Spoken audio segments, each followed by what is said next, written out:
আসসালামু আলাইকুম, কেমন আছেন সবাই? আশা করি যে যেখানে আছেন আলহামদুলিল্লাহ ভালো আছেন। আমি কুসুম ঢাকা থেকে আছি।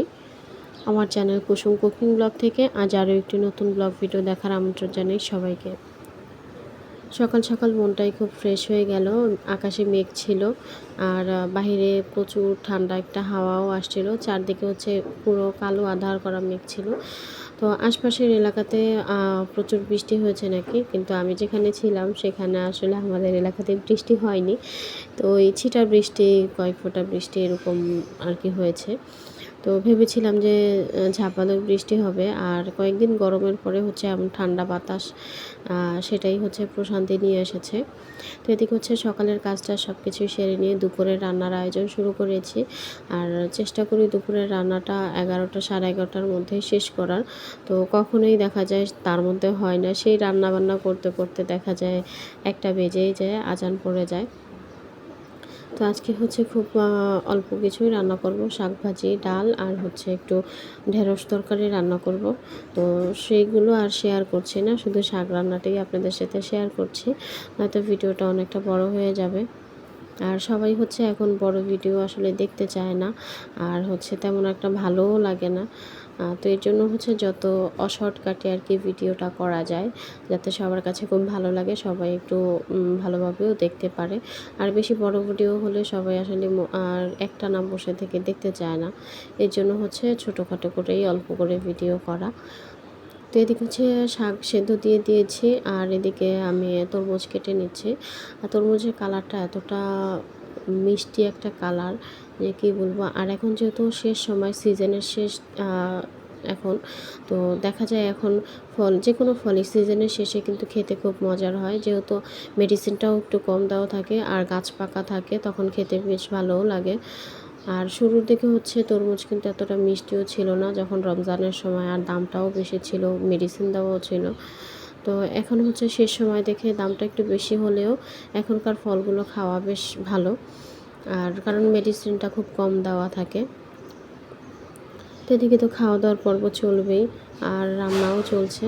তো এদিকে শাক সেদ্ধ হয়ে গেছে, আর আমি কড়ার মধ্যে একটু তেল দিয়ে দিলাম, আর এখন কয়েকটা শুকনো মরিচ ফোড়ন দিয়ে দেবো, কারণ শাক ভাজার মধ্যে একটু শুকনো মরিচ ফোড়ন দিলে বেশ ভালোই লাগে। আমার কাছে তো বেশ ভালোই লাগে যখন খাবার সময় শুকনো মরিচটা মুখে লাগে, তখন কিন্তু একটা ফ্লেভারই আসে অন্যরকম। তো এখানে মরিচটা একটু ভাজা হয়ে গেলে আমি রসুন পেঁয়াজ দিয়ে দিব, আর রসুন পেঁয়াজ ভেজে নিয়েই শাক সেদ্ধটাও দিয়ে একটু বাগার দিয়ে নামিয়ে নিব। আর এই শুকনো মরিচটা একটু সাদাটে দেখায় এই কারণে যে কাঁচা মরিচ কিনে আনার পরে যে মরিচগুলো একটু পেকে যায়, লাল লাল হয়ে যায়, ওই মরিচগুলোই শুকিয়ে রেখে দিয়েছিলাম। তো এর জন্যই মরিচটা একটু সাদাটে দেখাচ্ছে। তো আমার কাছে কিন্তু ভালোই লাগে, আর এই মরিচগুলো খেতে ভর্তার সাথে বেশ ভালো হয়। তো এদিক থেকে কিন্তু শাক বাগারটাও হয়ে গেল, আর পাশে কিন্তু আমার রান্নাবান্নাও সব কমপ্লিট, দুপুরের খাবারও হয়ে গেছে। তো এর মধ্যে আমার একটা পার্সেল এসেছে, একটা পেজ থেকে গিফট পাঠানো হয়েছে। তো সেই গিফটেরই আর কি আনপ্যাকিং ভিডিও করছিলাম। তো ভাবলাম যে আপনাদের সাথেও শেয়ার করি। আর্টাইস ড্রিম থেকে আমার জন্য একটা গিফট পাঠানো হয়েছে, ওনাদের একটা গ্রুপ আছে। তো সেই গ্রুপে কন্টেস্ট ছিল, তো সেখানে আমি বিজয়ী হয়েছিলাম। তো সেখান থেকেই সেই বিজয়ীর যে গিফট, সেই গিফটটা আমি পেয়েছি। তো আমার জন্য একটা ওয়ান পিস পাঠানো হয়েছে। ওয়ান পিসটা দেখতেও খুব সুন্দর, আর কালারটাও খুব সুন্দর, কাজের ফিনিশিংও খুব সুন্দর। তো ওনাদের পেজে বিভিন্ন রকমের 3 পিস, 1 পিস, 2 পিস, সব ধরনের ড্রেস কালেকশন পাওয়া যায়। তো ড্রেসটা কেমন হয়েছে অবশ্যই কমেন্ট করে জানাবেন, আর আপনাদের কাছে গিফট পেতে কেমন লাগে অবশ্যই সেটাও কমেন্ট করে জানাবেন। চলেন ড্রেস দেখতে দেখতে প্রতিদিনের মতো আপনাদের কাছে একটা রিকোয়েস্ট করে নেই, আমার আজকের ভিডিওর কোথাও কোনো অংশ যদি ভালো লেগে যায় প্লিজ একটা লাইক দেবেন। যদি বেশি ভালো লাগে আমার চ্যানেলের পাশেই থেকে যেতে পারেন। আজকে প্রথমবার আমার চ্যানেলটি ভিজিট করছেন বা আমার এই ভিডিওটি আপনি দেখছেন, যদি কোথাও কোনো অংশ ভালো লাগে একটা লাইক দিয়ে যাবেন। আর প্রতিদিন নতুন ভিডিও পেতে হলে আমার চ্যানেলটা সাবস্ক্রাইব করে পাশে থাকা বেল আইকনের অল অপশনটা সিলেক্ট করে রাখবেন। এতে করে নতুন কোনো ভিডিও দেওয়ার সাথে সাথে আপনি নোটিফিকেশান পেয়ে যাবেন, সময় বুঝে দেখে নিতে পারবেন।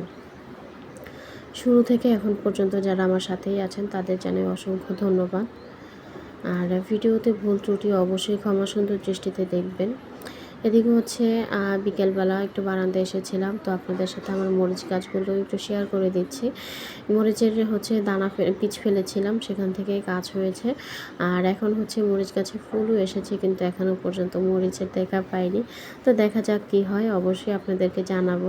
তো আজকের ভিডিওটা কেমন হয়েছে অবশ্যই কমেন্ট করে জানাবেন। আজকের মতো বিদায় নিয়ে নিচ্ছি, ইনশাআল্লাহ পরবর্তীতে দেখা হবে। আল্লাহ হাফেজ।